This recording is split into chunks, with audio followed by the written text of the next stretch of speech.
Hello, YouTube. It's Rom from Ramen Noodles TCG, and today I have Aidan Adkins here. We went to the Philadelphia Regionals. Aidan, what did you play today, and how did you do? I played Infernoble, and I went 8-2, finished 26th out of 650-ish. So, Good, good finish. Do you have any shout-outs before we start the deck profile? So obviously all the people from around here they went with Infernoble Discord. Casey Beck was one, the deck profile that I kind of based a lot of this deck on. Weirdly enough, I also sat next to him, I think round 4. Oh, just cool. I know. I wanted to say something I didn't get to, but yeah, so a lot of the theory behind this deck is from that deck profile. So, All right, let's jump right into it. Okay, so a little, I guess, theory. So one of the big changes this deck had with Assault getting banned is what is our starter? The more and more I play it, the more I realize that the biggest loss this deck took with Assault getting banned is that we don't get to play Connector anymore. And so the options for the starters, and I wish I'd kind of laid some stuff out here to illustrate this, but it's Ogier, Belt Unboxer, Uppercutter, or Sublimation Knight. Most people go for the Battle Unboxers because Uppercutter is a one-card combo. It's just a ton of link spam. It's getting better post-Phantom Nightmare with like Promethean Princess and all that. I went... I'll just jump into this. Yeah, I'll just get to it when I get to it. All right. So, Gearfried, Big and then, ones, yeah. so the version I did, I went with Sublimation Knight. So, if you know anything about Infernoble, you probably know the interaction between Sublimation Knight and Diabell Star. Sublimation Knight equips a Fire Warrior from deck, so you summon Diabell Star, normal summon Sublimation Knight, equip Turpin. Turpin lets the monster be treated as a tuner, make Baron, and then you can just use original Simple Spoils to make Angelica go full combo. I really, really like this because it kind of does what Neospace Connector did before. And the good thing about Connector was that it forced out interactions. Yeah.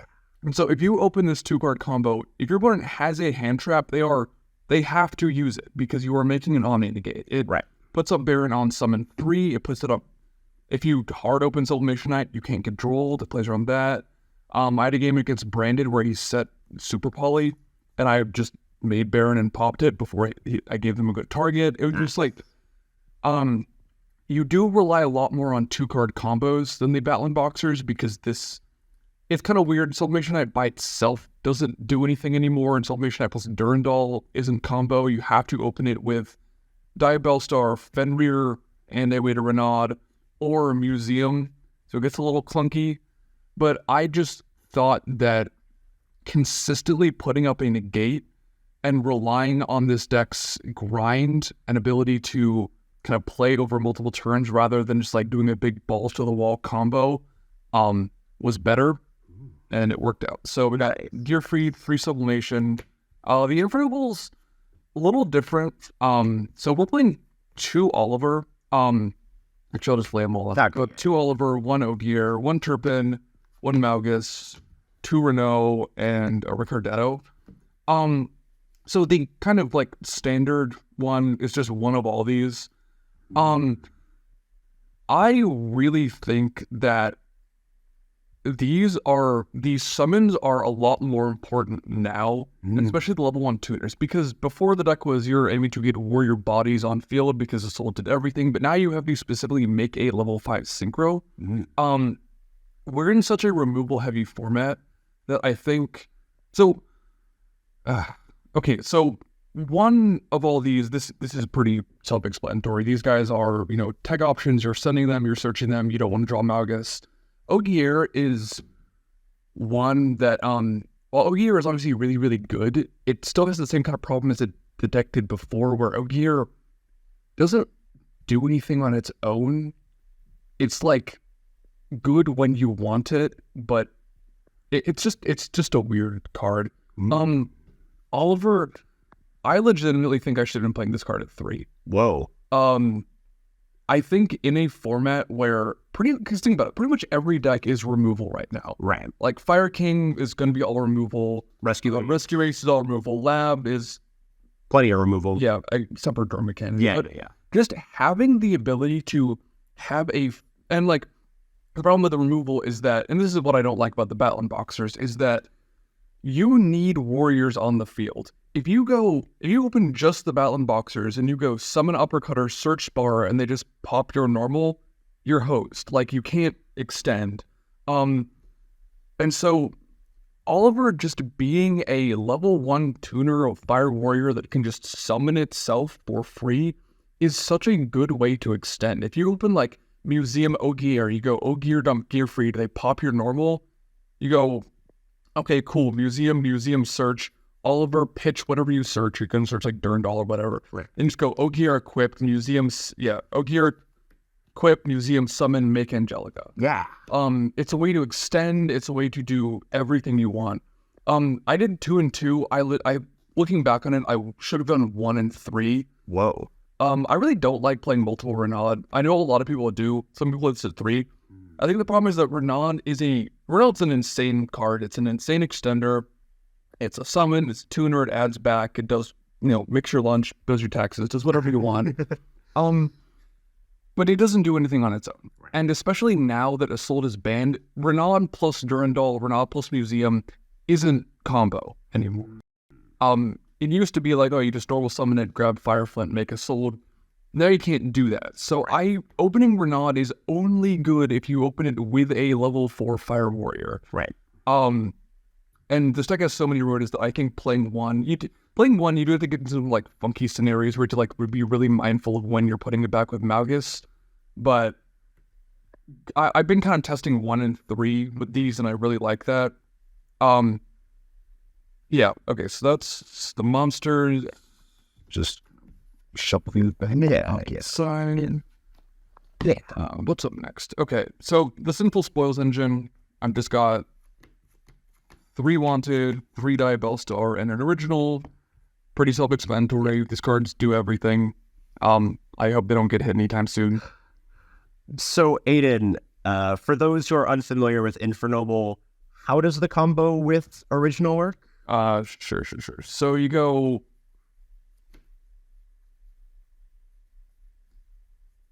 I'm just kind of assuming people... I don't know, if you're watching an Infernoble deck profile at the end of this fake format, Adam. So, the combo is these two, and I guess, I don't know, something to pitch for Diabellstar. Right. So you go... Normal summon Sublimation Knight. Sublimation Knight on summon lets you equip a Fire Warrior or Gemini from your hand or deck to him as an equip. Yeah. So you equip Turpin. All the level 4 Infernobles give the equipped monster some kind of protection. Turpin lets the monster be treated as a tuner. Right. So you go summon Diabellstar, set, then you make Baron, who I'm not going to get it out right now. Yeah, that's fine. Then you go Turpin effect in the graveyard to equip to Baron, because Baron's a warrior. Yeah. You go original, send this, summon Ricardetto. Ricardetto's level 1 tutor. On summon, lets you summon back a level 4 lower 5 warrior. Summon back Turpin, that's a level 5 synchro. You can make Angelica. Okay. Thank you for explaining. Yeah. It is kind of weird. The other cute thing with that is you can to like target Angelica to trigger, or you can use Baron. I'll get into that when I get to the extra thing. Yeah. Alright, so that's those. Next up, we got the spells. So I was playing, for generic spells, Called by Foolish, Rhoda. I couldn't find my not Valiant Smashers Rare Foolish, so I'm having to rep that awful set. These two are pretty self-explanatory, Rhoda and Called by. How was Foolish today? Didn't do a damn thing. This, like, theoretically, because a lot of this stuff wants to be in the graveyard, you have a lot of graveyard recursion, but, like, I didn't draw it that much because it's a one-of, and every time I did, I was usually just, like, pitching it for Diabellstar. I would cut this card. Okay. It just, I don't know. It was a neat idea, it just didn't come up. Casey, the other, said actually something similar about that. I should have heeded his warning. So for Infernoble stuff, we got 3 Heritage, 3 Museum. This is mandatory. Yeah. These cards are incredible. Yeah. Glad this isn't $30 anymore. And then for the equips, so I'm doing something a little different. So I've got 1 Almace, 3 Durandal, and 1 Joyeuse. So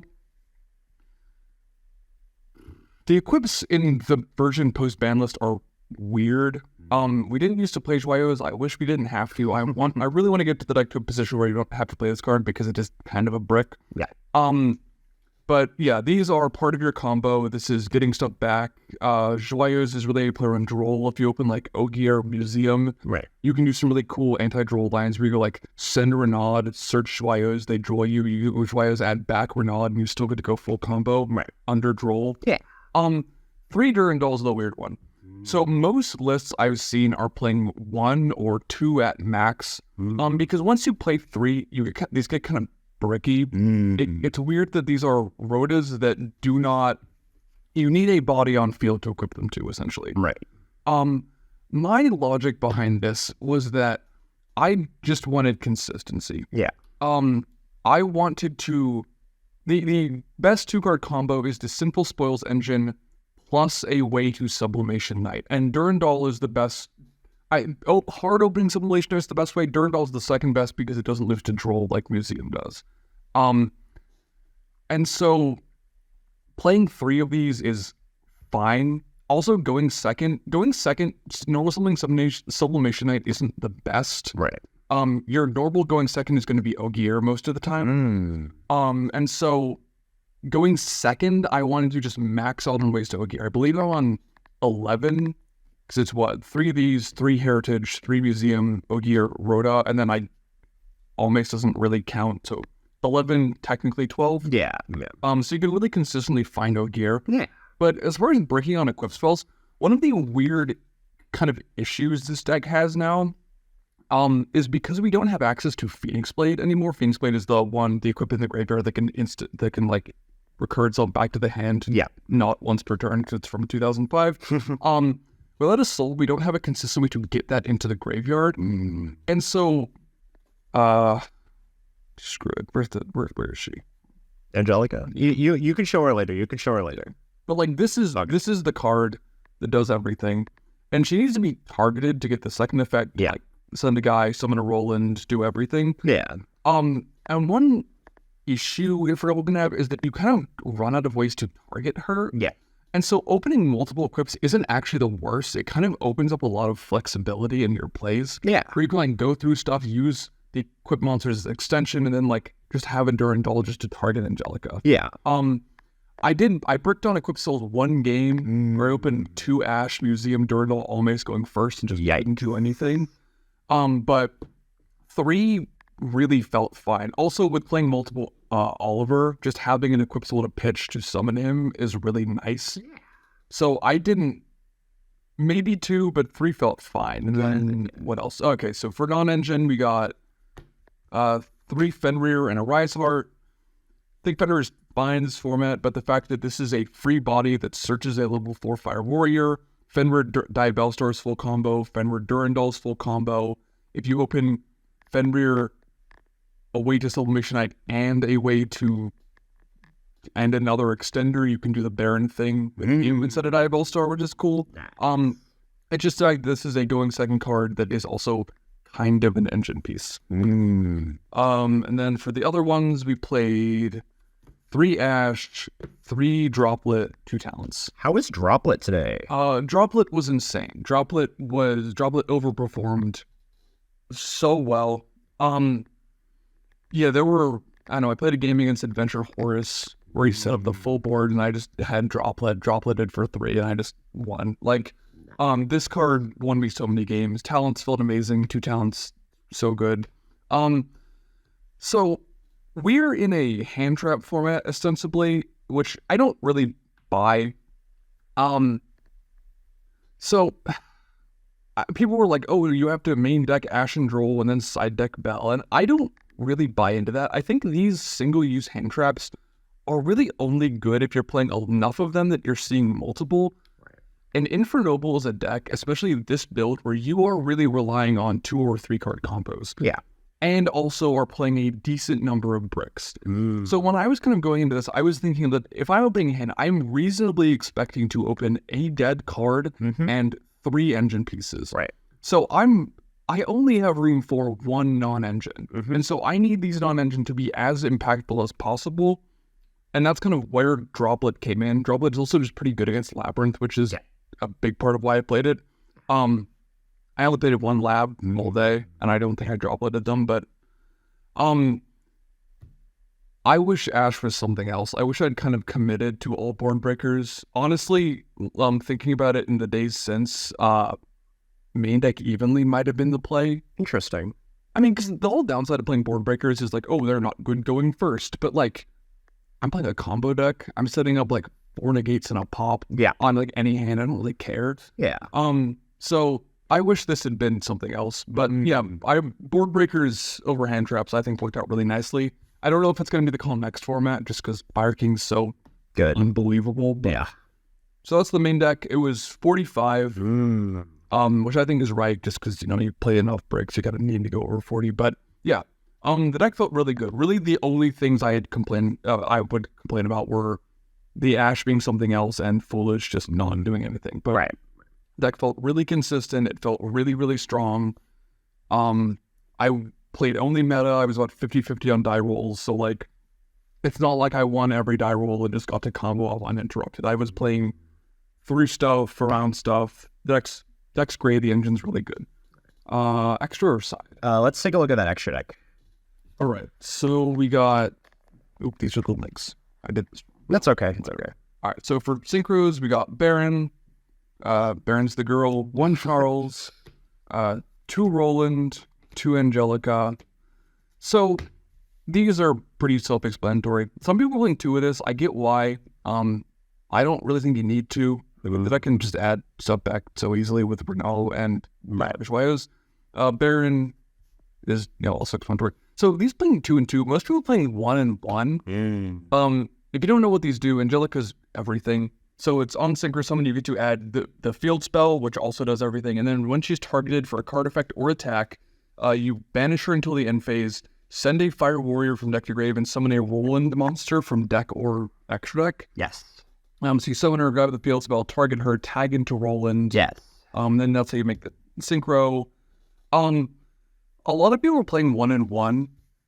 I tried this and I kept losing games because I would run out of these. Or like I would summon an Angelica, it would get removed, and I wouldn't have anything else to go into.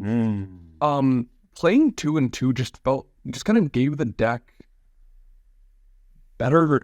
I don't know. So, small tangent here.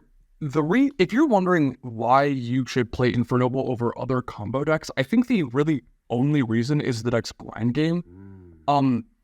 Menadium and like Adventure Forest and all those stupid combo decks, if you crack their board, they don't really have any follow-up. Like if you pop the King's Sark, what is Horus doing on turn 3? Nothing. Exactly. Infernoble has an insanely good grind game. The fact that Angelica is a free body that comes back every turn, with Renault and Joyeuse and Malgus, you essentially get to infinitely recycle your resources. If you can stick the field spell, the field spell it's just Spiral Resort, so summons a monster.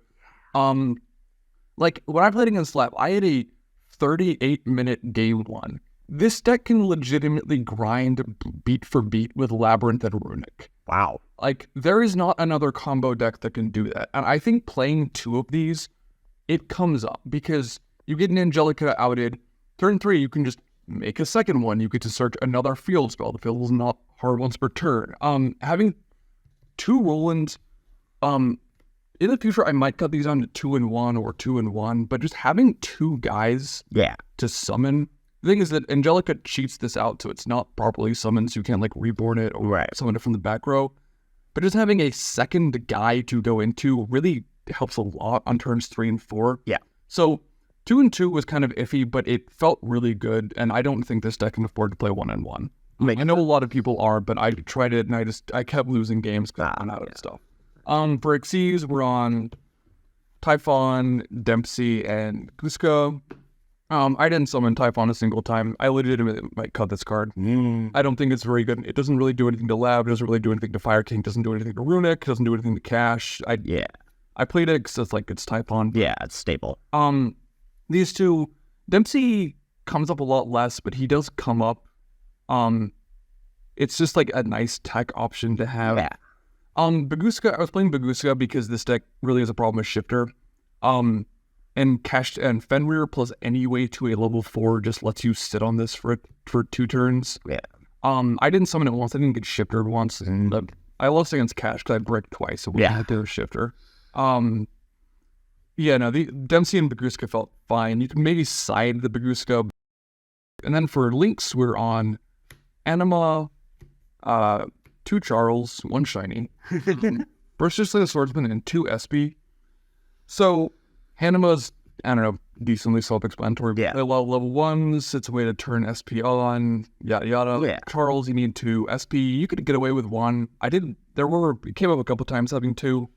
I don't know, if you're playing budget, don't play this deck. It's $900. So this one is probably the only one that needs a little explanation. If you don't know what he does, he's a generic Link 2 that's also a Fire Warrior. Yeah. He pumps all warriors on the field by 500, and if he's destroyed by battle or card effect, you get to target a non-Link warrior in your graveyard, summon it, and banish it when it leaves the field.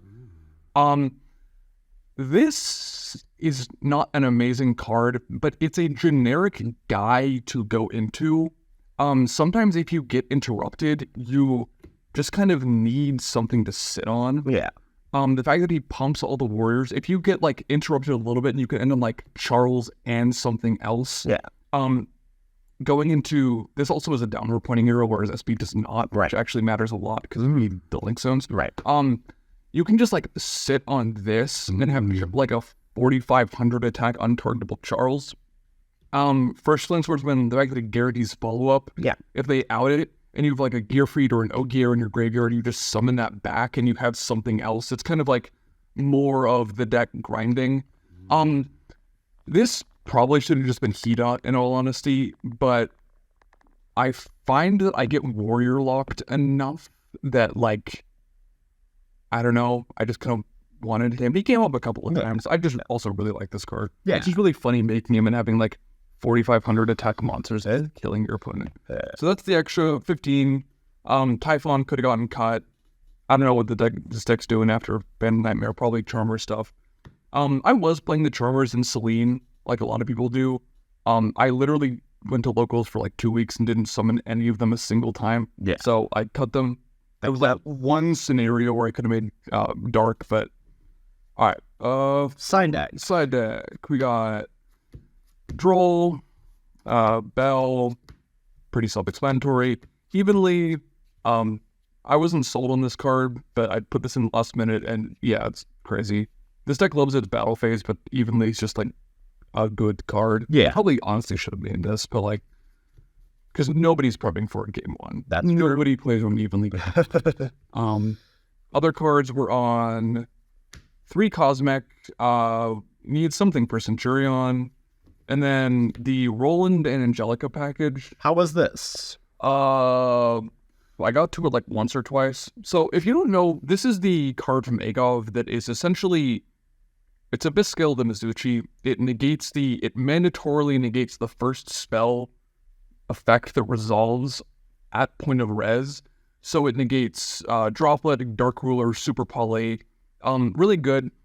This is one of the things that's like lost from it is sold, is that your main way to get this is that Synchro Charles and the Link monster that copies its effects lets you equip an equip spell from hand or grave during the end phase. So you would make a soul, dump this, and then the end phase go, Charles, equip this, so now you're insulated against Dark Ruler or Super Volley, what have you.